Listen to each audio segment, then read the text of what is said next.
Hi, I'm Drayton Saunders, president of Michael Saunders & Company, and welcome to our second quarter market update.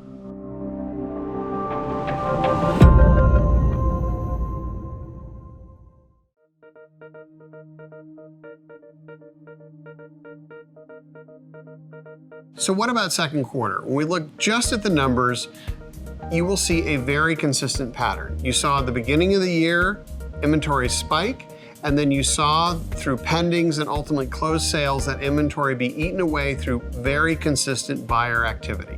Now end second quarter and we look at those same inventory trends, we've seen that buyer's market start to create in a little bit of summer lull, a seller being a bit more in control depending on their competitive set.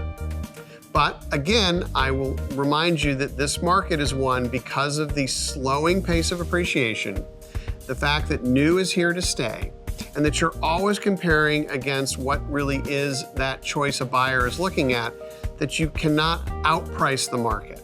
And we do see that trend again continuing into third quarter where if it is not priced to sell, the buyer is moving on or they're waiting for that next better property to come on the market.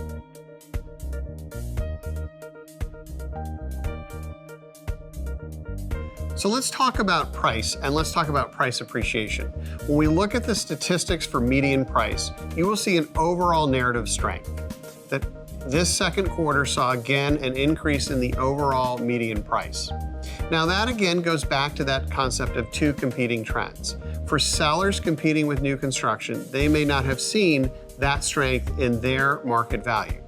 They may have seen really the sale of new construction be the component of the market adding to that overall narrative. So again, you really have to break down the general into the specific to know what you're competing with. But from an overall health, the general number is very strong and bodes well for this region.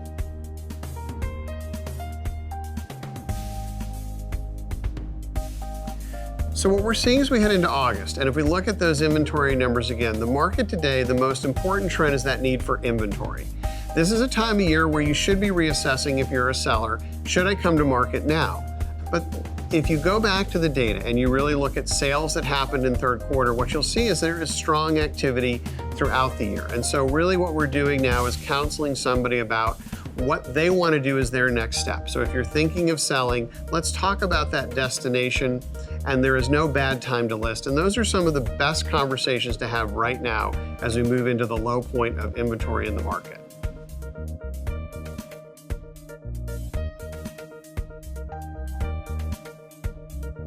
So what about the luxury market? Again, here you might be reading contradictory headlines. On one hand, you might be seeing something that says overall slowing of the pace of luxury sales. But flip the page and you might be seeing a headline about our next benchmark sale in this market. So how do you make sense of that? Well, really one, you have to go back and say, what are you comparing it to? And last year was a very strong year for luxury. So not too unexpected that that pace of sales was going to slow somewhat and normalize. And so I look at the change really being about more of a normalization of that pattern of luxury buying.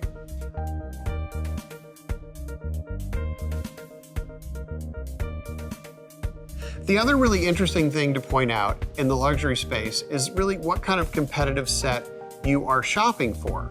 That luxury buyer, like every buyer, has to feel excited about that home.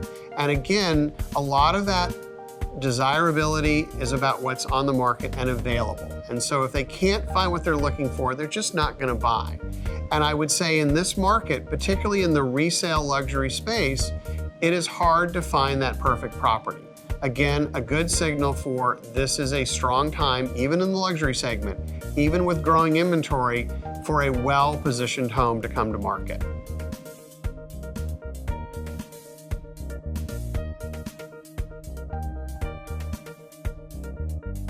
So what about expectations for the remainder of the year, or certainly as we move into third quarter? Well, again, I look at third quarter as the quarter of being ready for that opportunity. For sellers, it's going to be looking at why this is a strong time to come to market.